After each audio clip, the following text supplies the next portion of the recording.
Todos encontraram? Vamos ler? Então foram para Betsaida, e algumas pessoas trouxeram um cego a Jesus, suplicando-lhe que tocasse nele. Ele tomou o cego pela mão e o levou para fora do povoado.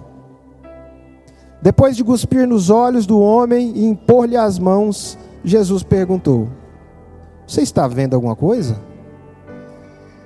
Verso de número 24, ele diz: ele levantou os olhos e disse: vejo pessoas, elas parecem árvores andando. Mais uma vez Jesus colocou as mãos sobre os olhos do homem, e então os seus olhos foram abertos, a sua visão foi restaurada, e ele via tudo claramente. Jesus mandou para casa dizendo: não entre no povoado. Continue comigo no verso de número 27. Jesus e os seus discípulos dirigiram-se para os povoados nas proximidades de Cesareia de Filipe. No caminho, ele lhes perguntou: quem o povo diz que eu sou? E eles responderam: alguns dizem que és João Batista, outros Elias, ainda outros um dos profetas. E vocês, quem dizem que eu sou? Perguntou. Pedro respondeu: tu és o Cristo. Jesus os advertiu de que não contassem a ninguém a respeito dele. Continue comigo no verso de número 31. Então ele começou a ensiná-los: o Filho do Homem tem que sofrer muitas coisas e ser rejeitado pelos anciãos, pelos chefes dos sacerdotes e pelos mestres da lei, ser morto e ressuscitar 3 dias depois. Ele falou claramente a esse respeito. Então Pedro, chamando-o à parte, começou a repreendê-lo. Jesus, porém, voltou-se, olhou para os seus discípulos e repreendeu Pedro, dizendo: para trás de mim, Satanás, pois você não pensa nas coisas de Deus, mas nas dos homens. Só até aqui. Essas passagens, elas têm uma conexão entre elas. Elas falam de um tipo de cegueira. A gente vê esse cego de Betsaida tendo um encontro com Jesus. Depois a gente vai ver Jesus se encontrando com seus discípulos, e eles de fato tendo um encontro com Jesus naquele lugar. A gente vai ver Pedro tendo uma revelação do alto de quem era Jesus. E a gente vai terminar daquilo que foi lido hoje, com Jesus repreendendo a Pedro. Esses textos, eles têm uma conexão importante entre si, porque ele fala de um tipo de cegueira, porque eles falam de um tipo, talvez, de trave que impede que a gente olhe para de fato as coisas de Deus, para a vida que Deus ordenou para nós. Porque a Bíblia diz que eis que tudo se fez novo. O verbo se fez carne para que eu e você de fato agora pudesse enxergar. E quando a gente olha para a palavra de Deus, a gente vai ver muitas e muitas vezes falando sobre cegueira. Paulo ficou cego ao caminho de Damasco, teve encontro com o Senhor. A gente vai ver que a cegueira também era muito encontrada ali em Israel. Aquele povo não tinha um domínio, talvez a técnica específica para ter uma boa higiene dos olhos. E a gente via que aquele povo tinha muita incidência de cegueira. A gente vê também que por conta do sol, aquele povo tinha muitos problemas. E por conta desses duas questões, tinha um alto índice de quê? De cegueira física. E é interessante porque o cego naquela época, ele era olhado assim como uma pessoa desprezada, assim como o leproso. Era uma pessoa que era amaldiçoada. Ele não tinha qualquer tipo de vínculo ali na sociedade, era um rejeitado. E aqui nós estamos falando de um cego que estava rejeitado pela sociedade onde ele vivia. E ele tem um primeiro encontro com Jesus. Eu quero que você comece a pensar agora de uma pessoa que talvez a vida toda foi cega, a vida toda foi rejeitada, a vida toda não teve credibilidade. Ela não conseguiu formar na sua mente a visão das coisas, o rosto das pessoas. A única coisa que ela conseguia enxergar, somente a escuridão. Mas um belo dia, esse cego ele teve o encontro maravilhoso com Jesus. E o texto diz claramente que esse encontro resultou na sua cura. Só que nós temos que entender algo, porque o texto diz claramente que Jesus não foi já automaticamente curando aquele cego. Ele pegou aquele cego pela mão e conduziu até fora do povoado. Talvez Jesus quisesse calar a voz que entrava nos ouvidos daquele cego, de que ele era rejeitado, de que ele não tinha, nada de valor na vida dele, que nada na sociedade ele podia representar, que ele é talvez a escória daquele lugar. Jesus ele não manifestou a cura no meio do povo. Jesus falou: vem comigo. Pegou nas mãos dele e levou até fora do povoado. E ali Jesus, ele ministra a cura sobre aquele cego. E Jesus pergunta: você está enxergando algo? E ele levanta os olhos e ele começa a falar: eu estou enxergando pessoas como árvores. Então Jesus, mais uma vez, impõe as mãos sobre ele. E a Bíblia diz que ele ficou totalmente restaurado. Talvez nós estamos como filhos de Deus, já conhecendo o Evangelho, já conhecendo a salvação que Deus direcionou para a nossa vida, mas talvez a gente está igual esse cego de Betsaida. Talvez nós estamos olhando para as pessoas como árvores, como objetos. Talvez nós estamos tratando as pessoas ao nosso redor, nossos próprios irmãos, a nossa própria família como objeto. Nós recebemos a revelação de Deus, nós recebemos a revelação de Cristo sobre nós, daquilo que Ele fez para nós. Talvez a nossa lente que nós estamos olhando, meu irmão, é uma lente talvez equivocada. Porque as pessoas não foram feitas para ser tratadas como objeto. A gente subjuga coisas, mas a gente conduz e inspira pessoas. Jesus, ele estava ensinando algo para ele ali, naquele momento. Ele levantou naquela primeira etapa da cura, se assim eu posso dizer, perguntou para ele o que ele estava enxergando. Ele respondeu. Jesus mais uma vez então impõe as mãos sobre ele. E agora ele começa a ver claramente. É interessante porque o texto traz algumas riquezas para nós. E eu quero te convidar mais uma vez a estar percorrendo. No verso de número 26, Jesus diz assim, Jesus mandou para casa dizendo: não entre no povoado. Aquela região de Betsaida, meu irmão, ela já tinha muitas vezes, negado a revelação de Deus. A gente vê nos textos que aquela região rejeitou o Evangelho. E quando esse cego ele recebe essa cura, Jesus fala para ele assim, não entre no povoado. Não testemunhe ali o que eu fiz. Eles negligenciaram a minha voz. Ainda Jesus não estava se revelando como o Cristo que haveria de padecer. Só que quando a gente começa a caminhar nos textos, a gente percebe que logo mais à frente, Jesus ele começa a se revelar qual que é o propósito de fato dele. Qual que é o propósito de Cristo na terra. E essa cura, meus irmãos, é uma cura que foi muito impactante para aquele cego. Voltar a enxergar novamente como precisava. Olhar para as coisas. Talvez naquela primeira etapa daquela cura ele já tivesse sido curado. Fisicamente seus olhos já estivessem restaurados. Mas talvez a sua mentalidade ainda, ela não tinha sido restaurada. Talvez a forma que o seu cérebro gerenciava as coisas e olhava para as situações ainda não tinha sido tocado. E mais uma vez houve um toque de Deus. E é interessante que Jesus ele impõe a mão nos olhos, porque era nos olhos que precisava do toque de Jesus. Nessa noite eu quero te perguntar, onde está o lugar que você precisa do toque de Jesus? Qual é o lugar que está enfermo? Qual é o lugar que dói? Qual é o lugar que você tem chorado às madrugadas para que Deus possa te socorrer? A Bíblia é muito clara em dizer que esse cego, ele foi restaurado, e Deus, ele quer também fazer essa restauração nas nossas vidas. Mas nós precisamos ter a visão correta das coisas.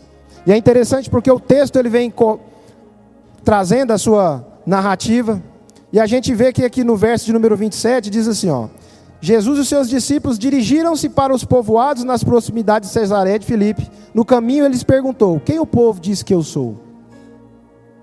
Aí eles vêm respondendo aqui, ó: alguns dizem que és João Batista, outros Elias, outros um dos profetas. Nessa noite eu quero te perguntar: quem você diz que Jesus é? Muitos e muitos daquela época olhavam para Jesus como um profeta, como alguém enviado da parte de Deus, que poderia fazer milagres, que poderia multiplicar o pão, que poderia curar e restaurar o coxo, o cego, o surdo, expulsar demônios. Talvez alguém enviado da parte de Deus, mas a grande maioria da visão daquele povo era que somente Jesus era um profeta, que Jesus era alguém que muitas vezes já tinha caminhado no passado e agora estava entre eles novamente, algum ungido da parte de Deus. E Jesus, ele começa a trazer uma revelação, e aí ele faz a pergunta para os discípulos: quem vocês dizem que eu sou? Pedro responde: tu és o Cristo, o Filho do Deus vivo. Lá no livro de Mateus a gente vai ver um complemento dessa passagem falando assim, que Jesus diz para Pedro: não foi carne nem sangue que te revelou, mas foi quem? Foi o Espírito de Deus. Pedro recebeu essa carga de revelação, irmãos, falando que Cristo era Filho do Deus vivo, que Cristo era Deus.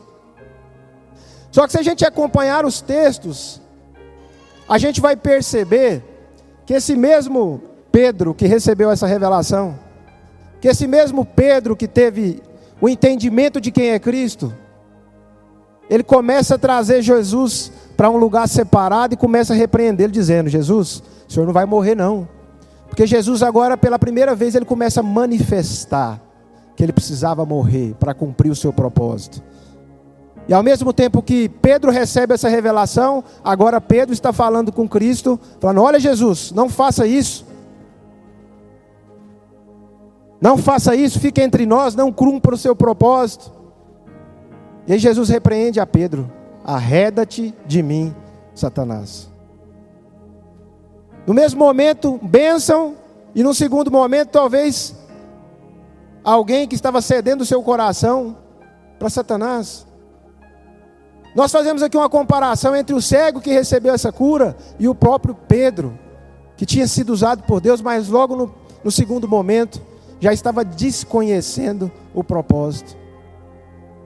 Talvez nessa noite, eu e você, nós conhecemos o Cristo, Salvador,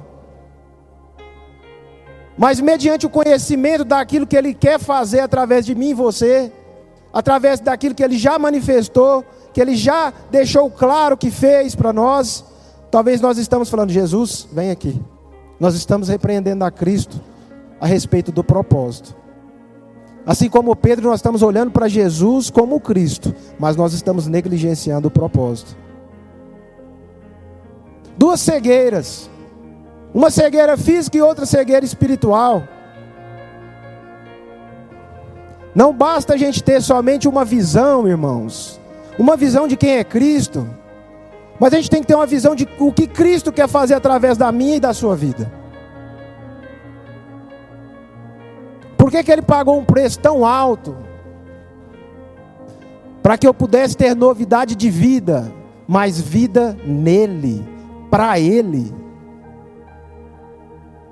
Não se trata somente de agregar a Cristo na vida que eu já tinha e dizer que agora eu sou um filho de Deus.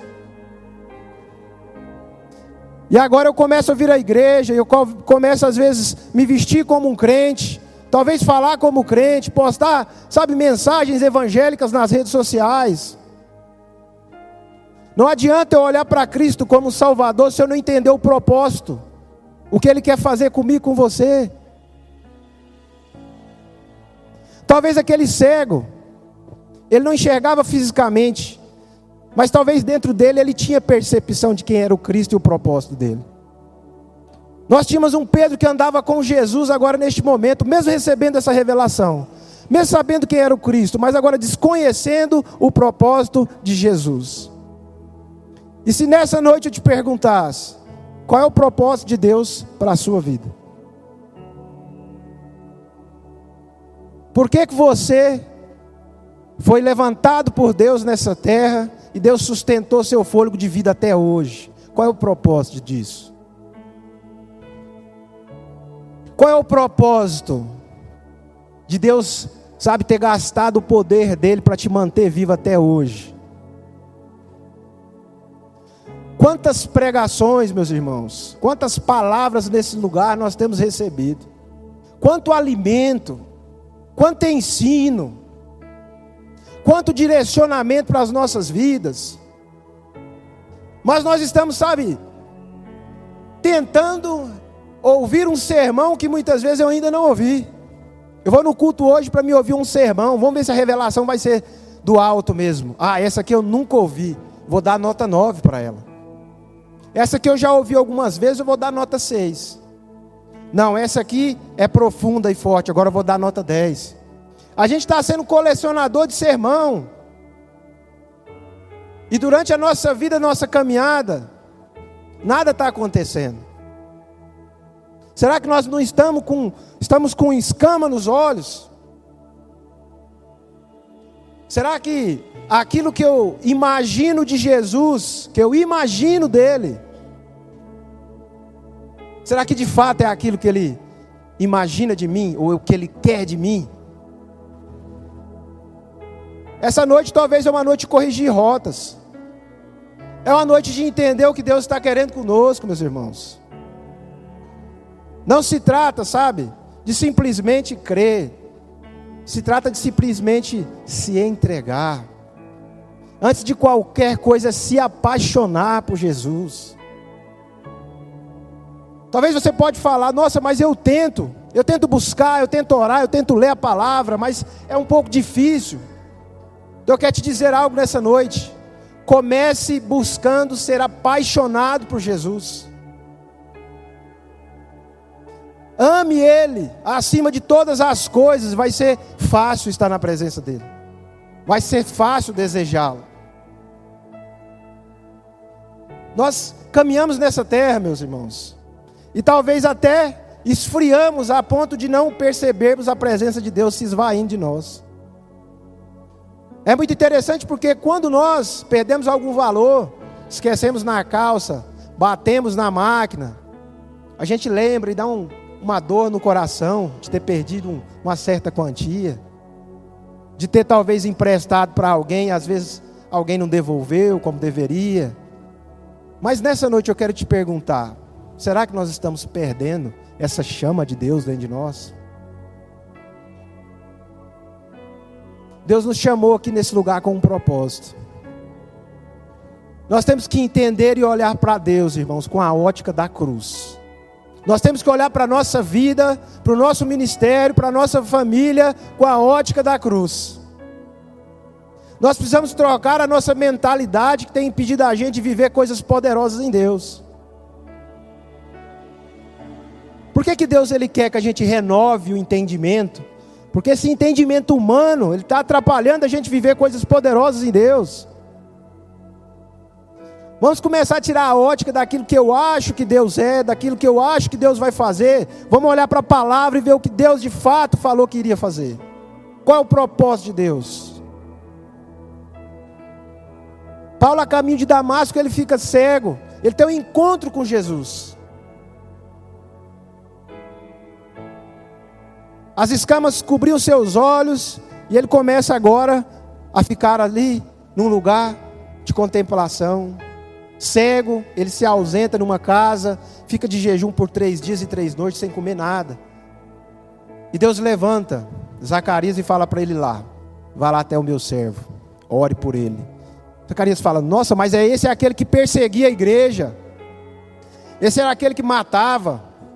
Esse é aquele que açoitava, que assinava os decretos para que os cristãos pudessem morrer. Jesus fala para ele: vai, porque ele é um vaso escolhido. E ele vai ter que entender o quanto é necessário padecer pelo meu nome. Aquele homem de Deus vai até a casa de Paulo ali naquele momento, e eu creio que era para trazer uma restauração completa, não somente física, mas espiritual. Trazer um colírio para os nossos olhos, um colírio para os seus olhos. Paulo estava ali, naquele lugar, recebe essa restauração de Deus agora, e agora ele começa a olhar com a lente, de fato que deveria olhar, pelo propósito de Deus. Quantas coisas muitas vezes queimam no nosso coração, meus irmãos. Quantas vontades a gente tem na vida. Só que será que isso realmente tem nos aproximado ou tem nos distanciado de Deus? Será que realmente isso tem produzido em nós frutos dignos de arrependimento, como João vinha anunciando? E quando a gente tem uma visão distorcida, de fato, daquilo que Deus quer, sabe, através da sua vida fazer, a gente tem que começar a pedir a Deus e clamar para que Ele toque nos nossos olhos, toque nos olhos do nosso coração, tire a cegueira de nós. Isaías teve um encontro com Deus. Isaías, ele estava ali naquele lugar, e ele viu a glória do Senhor, céus abertos, e ele diz assim: ai de mim que vou perecendo. Um homem impuro, de impuros lábios, viu o que? O Senhor dos exércitos. Ele reconhecia que ele era um homem impuro e de impuros lábios. E a gente vê que no segmento ali de Isaías, um anjo pega uma tenaz com uma brasa e toca nos lábios dele, porque era no lugar onde ele disse que era impuro diante de Deus. Talvez se Isaías tivesse chegado ao Senhor e tivesse falado: Deus, eu sou um homem de mãos impuras, talvez ceifei vidas, talvez o anjo tivesse tocado nas suas mãos. Deus, ele só vai tocar onde a gente reconhecer que nós precisamos do toque dele. Nós não precisamos esperar nenhum toque de Deus, se não reconhecermos que de fato nós precisamos dele, do toque curador, do toque restaurador. Mas para que eu possa ter esse entendimento, eu tenho que ter a minha visão de fato alinhada com o propósito. Qual que é o propósito da sua vida? Qual que é o propósito do seu ministério? Quantas reclamações, irmãos, nós fazemos diante de Deus? Quantas coisas nós achamos difíceis? Se a gente começasse a observar as últimas orações que nós fizemos a Deus, talvez indignação daquilo que está passando. Só que a Bíblia fala que nós somos testemunhas. E no grego, testemunho significa martúrio, significa martírio.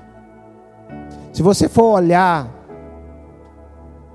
naquilo que precisa acontecer através das nossas vidas, Deus está falando ali, que você gaste a sua vida, que você consuma a sua vida em fazer aquilo que eu ordenei para que você faça. Só que muitas vezes a gente não quer ser consumido. As palavras de Deus, elas têm ouvido, nós temos, colecionadas pregações, mas muitas vezes nós não temos deixado elas entrarem, pelos olhos da nossa alma e mudar aquilo que precisa dentro de nós. A restauração na minha e na sua vida, irmãos, para que a gente viva nesse lugar, de propósito, ela só vai vir mediante nosso reconhecimento que nosso coração e a nossa vista não está alinhada com Ele. No livro de Apocalipse, a gente vê ali as cartas que foram escritas às 7 igrejas. E quando a gente olha para a igreja de Laodiceia, a gente vai perceber que era uma igreja rica. A gente vai perceber que era uma igreja que talvez tinha recursos. Muitas pessoas conheciam aquela igreja, a fama dela estava nas mídias talvez. E essa igreja, ela começou a pensar que ela era suficiente. Ela começou a olhar para ela mesma e ver os resultados. E ela começou a fazer algo que nós não devemos de nenhuma maneira fazer, irmãos. Expulsar a centralidade de Cristo. E é interessante porque o texto diz que Deus fala para ela assim: olha, compre de mim colírio, para que você seja o quê? Restaurado e que você veja. Era uma igreja que tinha tudo, mas não tinha aquilo que era mais importante: a presença de Deus. Quantas igrejas hoje têm expulsado a presença de Deus e têm achado, sabe, que são suficientes? Mas hoje Deus nos chamou para que a gente possa olhar para Ele, olhar por aquilo que Ele fez através da cruz do Calvário. Eu não sei aquilo que tem te afligido, mas eu quero te dizer: Deus, Ele quer restaurar a nossa vista nessa noite. Deus, Ele quer restaurar o nosso coração. Deus, Ele quer restaurar, sabe, as nossas intenções. Deus, Ele quer santificar o nosso desejo nesta noite. Deus, Ele quer trazer para o nosso coração aquela chama que talvez uns dias já ardeu aí no seu peito. Aquela chama de gastar tempo com Ele, não importa o que estivesse acontecendo. Você amava, e eu amava estar na presença de Deus, às madrugadas, na leitura da palavra. Deus, Ele quer restaurar esse lugar novamente, meus irmãos. Deus, Ele quer fazer na sua vida, na minha vida, mas essa cegueira espiritual, ela precisa sair.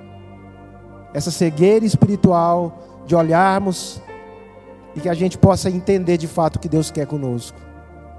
A vida é muito curta. A vida é como um sopro. A vida não é feita de passado, mas é feita do hoje. Se nós estamos aqui, nós temos a oportunidade dada por Deus de caminhar fazendo a vontade dEle. Isso é um privilégio. Se você tiver com a sua Bíblia aí, abra comigo no Salmo de número 25.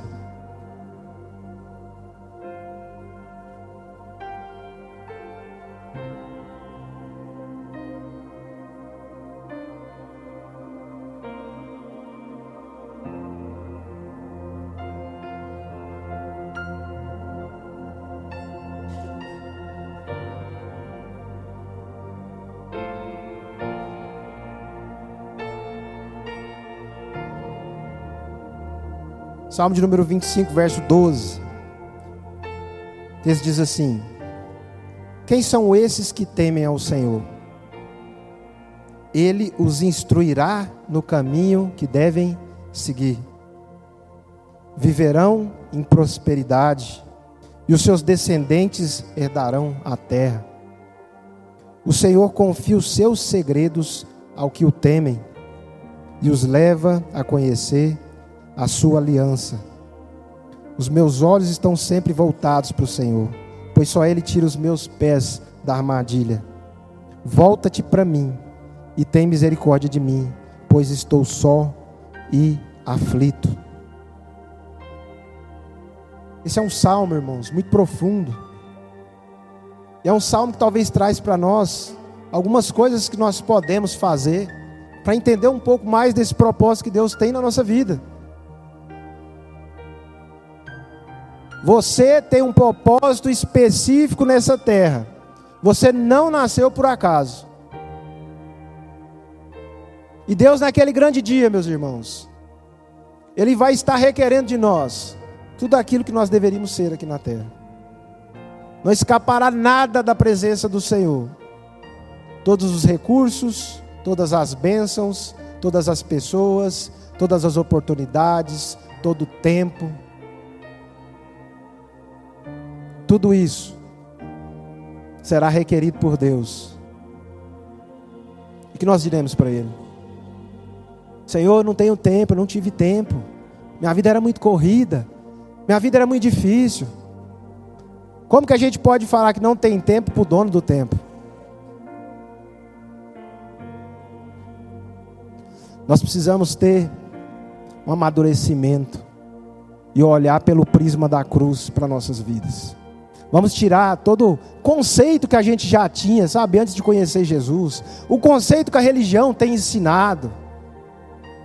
Vamos, sabe, direto a Deus. Senhor, o que o Senhor quer que eu faça? Qual é o meu propósito? Nós temos vivido numa geração que não tem identidade, não tem propósito, não tem destino. Se eu não souber quem eu sou, o propósito não fica claro para mim, o destino não fica claro. As pessoas não sabem quem são hoje e nem para onde estão indo, mas a Bíblia diz claramente que aqueles que creem em Cristo, mesmo que morram, viverão. Essa é a nossa esperança. Jesus, ele veio fazer uma obra, irmãos, nas nossas vidas. Algo que nós nunca poderíamos fazer. Estávamos fadados a uma condenação eterna, mas Cristo, sem qualquer coação, Ele por si só se despiu da sua glória do céu e veio à terra. Ele bebeu o cálice da ira de Deus para que eu e você pudesse ter o quê? Uma vida boa na terra, um emprego bom. A gente tem colocado alguns estereótipos, e a gente tem achado que a vida com Deus tem que ser uma vida, sabe, de paraíso. Eu quero te dizer que Deus, Ele tem derramado nas nossas vidas, irmãos, muitas tribulações e permitido, para que a gente possa cada vez mais se aperfeiçoar. Nós não temos que entender que a nossa vida tem que ser perfeita, sem sofrimentos nessa terra, irmãos. Nós estaríamos sendo hipócritas de achar isso. Mas Deus, Ele quer fazer algo na nossa vida, e as circunstâncias são usadas para que Deus chegue onde Ele quer na nossa vida. Se a gente fosse analisar, será que Deus não poderia ter feito a arca num dia só? Deus não poderia ter feito essa arca num dia só? A arca de Noé? Por que teve que demorar praticamente 100 anos? A arca poderia ser feita, meus irmãos, em um dia. Mas o Noé nunca poderia ser feito em um dia.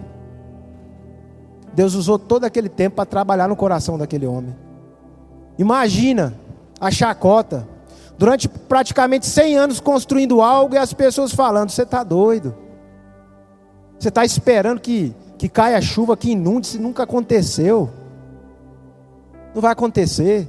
Imagina a chacota dos filhos de Noé. Mas ele permaneceu naquilo que Deus direcionou para ele. E quando a chuva veio, quando as comportas do abismo foram abertas, a família de Noé e Noé foi salvo. Deus, Ele poderia muito bem fazer com que José fosse governador do Egito num único só dia, sem passar por todos aqueles anos encarcerado. Mas aquele José não poderia ser formado em um dia só. Aquele José precisou passar por tudo aquilo para ter a maturidade de depois, muitas vezes, ter misericórdia da sua família, de ser bênção de Deus. Deus te escolheu, te colocou neste lugar, nesta família, nesta cidade, por um propósito. A gente não tem que olhar, irmãos, para a iniquidade que está no mundo, para a iniquidade que muitas vezes está na nossa cidade, para a iniquidade que está no nosso país, porque a Bíblia diz que se tiver um justo sequer, Deus terá misericórdia. Não se trata de quanta iniquidade tem numa cidade, no estado, no país, mas quantos justos tem ali clamando. Quantos justos estão ali, crendo de fato naquilo que Deus prometeu, no propósito, e clamando, e pedindo, e intercedendo. Se trata disso. A iniquidade e a escuridão pode estar dominando a terra, irmãos, mas Deus nos chamou para ser luz. Deus nos chamou para temperar a carne, para trazer o sabor para essa terra que está enclausurada para o fogo. Nós nunca iremos cumprir o propósito que Deus tem para a nossa vida sem que Deus, Ele faça o propósito em nós, sem que Deus, Ele te leve para esses lugares que Ele quer te levar. nós temos que pedir graça ao Senhor para passar onde Deus quer que a gente passe, para que a gente possa dar fruto, e fruto com abundância. Talvez você pense que não tem muito conhecimento da palavra. Irmãos, não se trata de ter conhecimento, se trata de ter, paixão por Cristo. É queimar, é falar, de Cristo, como se estivesse falando da melhor coisa do mundo, quando de fato é. Talvez você pense que não, mas Deus ele vai usar a sua vida para que uma pessoa conheça o nome dele, e essa pessoa talvez ela possa trazer, uma colheita de almas tremenda sobre essa terra. Mas nós precisamos olhar para esse prisma, o prisma correto, o prisma da cruz, sem hipocrisia, sem achar que nós somos alguma coisa, ou que nós viemos aqui só para vencer, irmãos, a vitória já foi garantida. Nós temos que pedir a graça de Deus, sabedoria para as nossas escolhas, e termos o quê? Desimpedimento das vistas, para que a gente possa enxergar onde Deus quer que a gente vá. É isso. As forças muitas vezes estão acabando, mas existe o próprio Cristo que renova nossas forças, que toma nosso fardo, nosso jugo, e traz paz para nós. Como que eu descanso? Talvez aquele dia de trabalho, talvez eu ainda tenha obrigações na igreja para fazer, tantas coisas. Como é que eu vou descansar? Eu preciso me afastar um pouquinho. É assim que a gente fala. Só que o renovo, a restauração, o azeite, o lugar de descanso que Deus vai renovar, é nele. Não é num lugar separado, irmãos, que muitas vezes nós queremos estar. Nós iremos ser renovados, é no contato com muitas vezes nossa família, com os filhos. É com Ele de joelhos. É lá nesses lugares onde Deus vai ministrar, aquilo que nós precisamos na nossa vida, a recomposição das energias para continuar. É nesse lugar que Deus vai restaurar. A nossa restauração está em Cristo. Nosso renovo de forças está em Jesus. Nós podemos ser edificados por muitas coisas, irmãos, mas a renovação das energias, das esperanças, de ter vontade de sair da cama, para ser de fato uma bênção nas mãos de Deus, ela vem desse lugar. Que nós possamos ter essa chama no coração, essa visão correta, assim como aquele cego foi restaurado, nós possamos ser restaurados nessa noite. Eu não sei qual é o tipo de cisco, qual é o tipo de trave, qual é o tipo de coisa que tem impedido a sua visão, mas eu sei que Deus, Ele quer tirar todo o obstáculo, para que a gente possa olhar para Ele como de fato a gente precisa olhar. Feche seus olhos nesse momento.